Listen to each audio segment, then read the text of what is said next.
बुंदेलखंड के चित्रकूट जिले में शादी समारोहों में लोग अपनी हनक और जलवा दिखाने के लिए नियम कानूनों की जमकर धज्जियां उड़ाते हैं और नशे में धुत होकर हर्ष फायरिंग करते हैं। नशे के ओवरडोज के कारण जब इनका अपने शरीर पर नियंत्रण नहीं रह जाता, उस समय इनका यह शौक समारोह में मौजूद लोगों के लिए जानलेवा साबित होता है। ऐसा ही एक मामला चित्रकूट जिले के राजापुर थाना क्षेत्र में सामने आया है। छीबो कस्बे के अतरसुई गांव के नूनागर मजरे में रहने वाले धैया यादव की पुत्री बुधिया की शादी इटवा गांव के महुलिया मजरे में रहने वाले हरीश चंद्र यादव के पुत्र शंकर यादव के साथ तय हुई थी। अक्षय तृतीया 3 मई के दिन जब महुलिया गांव से बारात नूनागर पहुंची तो लड़की के परिजनों ने बारातियों का खूब स्वागत सत्कार किया और दूल्हे को द्वार पूजा के लिए लाकर बैठाया गया। अभी पंडितों ने वेद मंत्रों का उच्चारण शुरू ही किया था कि अचानक धाएं धाएं की आवाजें गूंजने लगी। बारात में आए हिस्ट्री शीटर महेश यादव ने गोलियां दागनी शुरू की तो बबली यादव से उसका यह भौकाल सहन नहीं हुआ और उसने भी अपने लाइसेंसी असलहे से फायर झोंकने शुरू कर दिए। नशे में टल्ली इन लोगों ने 1-2 फायर तो हवा में किए, लेकिन इसके बाद इनको यह नहीं पता लगा कि अब यह लोग हवा में फायर करने के बजाय वहां मौजूद लोगों पर फायर कर रहे हैं। इनकी इस करतूत से मिनटों में कोहराम मच गया और लोग अपनी जान बचाकर भागने लगे। लेकिन उड़की माफी में रहने वाले नत्थू प्रसाद के पुत्र रामफल और इटवा गांव के महुलिया मजरे में रहने वाले बच्चा यादव के पुत्र राम लखन की किस्मत उनको दगा दे गई। बंदूक और राइफल से निकली गोलियों ने इनका जिस्म छलनी कर दिया, जिसकी वजह से इनकी मौके पर भी मौत हो गई। जबकि इटवा के बहुलिया मजरे में रहने वाले बच्चा के पुत्र राम मिलन और चंपा पाल के पुत्र मुन्ना पाल इस गोलीबारी में घायल हो गए। इस हादसे के बाद दूल्हा सहित सभी बाराती शादी की रस्में छोड़कर भाग निकले। लड़की पक्ष के द्वारा पुलिस को सूचना दिए जाने पर चित्रकूट के पुलिस अधीक्षक अतुल शर्मा अपने फौज फाटे के साथ घटनास्थल पहुंचे और लोगों से घटना के बारे में जानकारी की। आए हैं द्वारिक 4 के पूजा में तो द्वारिक 4 पूजा करवा रहा है, वहाँ पर गोली चला के एक दूसरे का मार दे हैं। बाराती के पक्ष के बंदूक वाले हैं, बाराती के पक्ष मारे गए हैं। 2 आदमी मारे गए हैं, 2 आदमी घायल हो गए हैं।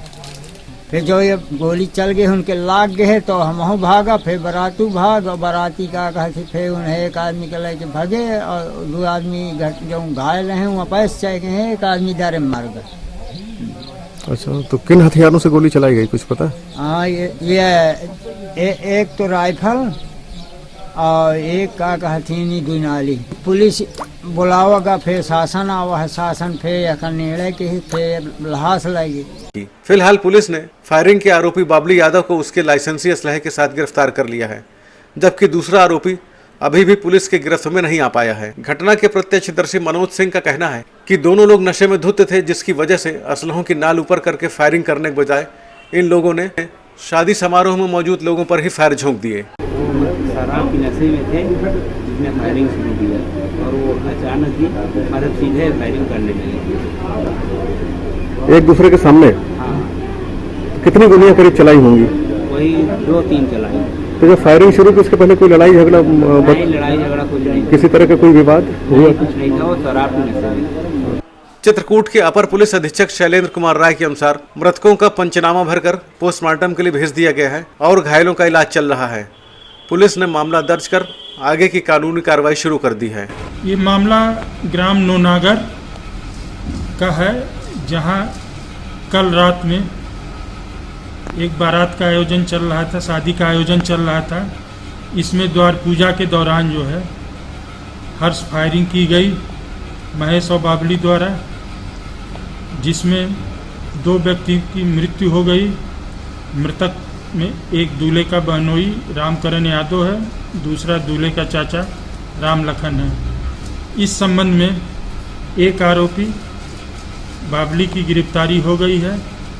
उसके पास से लाइसेंसी असलहा जिससे फायर किया वो भी बरामद हो गया और इस संबंध में पोस्टमार्टम की कार्रवाई कराई जा रही है और जो भी अपेक्षित विधिक कार्रवाई है वो अमल में लाई जाएगी।